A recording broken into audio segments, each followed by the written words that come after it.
Review of couple friendly. ఈ టైటిల్ని censor చెప్పినట్టుగా team మార్చకపోవడం వల్ల ఏ సర్టిఫికెట్ వచ్చేసింది. దీనివల్ల రెవెన్యూకి బాగానే దెబ్బ పడుద్ది. నిజానికి ఆ టైటిల్ మార్చినా మూవీకి ఏ నష్టం జరుగుండేది కాదు. కంటెంట్ మాట్లాడుతున్నప్పుడు టైటిల్ ఎవరికి కావాలి? అఫ్ కోర్స్ సినిమాలో ఆ టైటిల్కి జస్టిఫికేషన్ కూడా ఉంటుంది. అందుకే మేబీ మేకర్స్ మార్చలేదేమో. కమింగ్ టు ది పాయింట్, కొన్ని కారణాల వల్ల మూవీ నేనైతే 2 days లేట్గా చూసా. సినిమా బిస్కెట్ అయ్యి ఉంటే అస్సలు చూడకపోదును.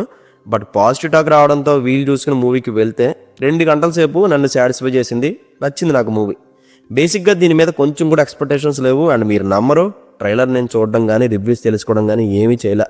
జస్ట్ ఈ ట్రెండ్ని చూసి సినిమాకి వెళ్ళిపోయాను. స్టార్టింగ్ సీన్ నుంచే ఆ కథలోని ఆ లీడ్ పేరు క్యారెక్టర్స్ని కొత్త సిచ్యువేషన్స్తో చూపించడం వల్ల ఫ్రెష్ ఫీల్ ఇచ్చింది. వెంటనే వాళ్ళ ప్రపంచంలోకి వెళ్ళిపోయా. సినిమాటోగ్రఫీ స్టైల్ న్యాచురల్గా ఉంటుంది. చాలా చోట్ల మణిరత్నం గారి ఫ్రేమ్స్ కనిపించాయి. రష్గా ఉన్న ప్లేసెస్లో షూట్ చేయడం, క్యారెక్టర్స్ రోడ్ల మీద తిరుగుతుంటే ఆ జనం మధ్యలో కెమెరా మూవ్మెంట్స్, ఇదంతా నెరేషన్కి అథెంటిసిటీని తీసుకొచ్చాయి. యాక్చువల్గా దీని ప్లాట్ ట్విస్ట్ మనం చాలా మూవీస్లో చూసేసిన సిమిలర్ ఫీల్ ఇచ్చింది, కానీ దీని నెరేటివ్ స్టైల్ ఎక్కువ తమిళ్ ఫ్లేవర్ని తీసుకొచ్చింది.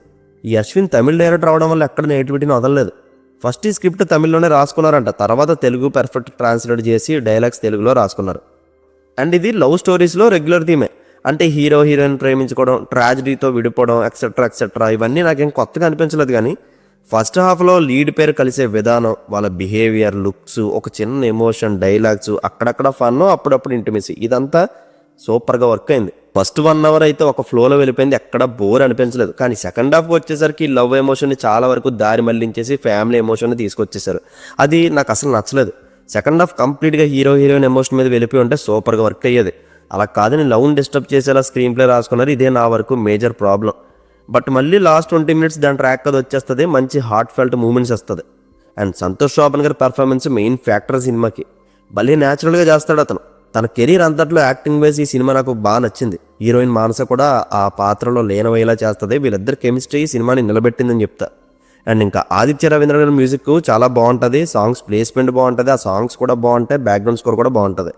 టెక్నికల్ సైడ్ ఏ కంప్లైంట్స్ లేవు, కానీ మేజర్ ప్రాబ్లం ఎమోషన్ ఎక్కువ తగలలేదు. సెకండ్ హాఫ్ రైటింగే డ్రాబ్యాక్. ఓవరాల్గా మూవీ ప్రశాంతంగా మంచి ఫీల్తో వెళ్ళిపోద్ది.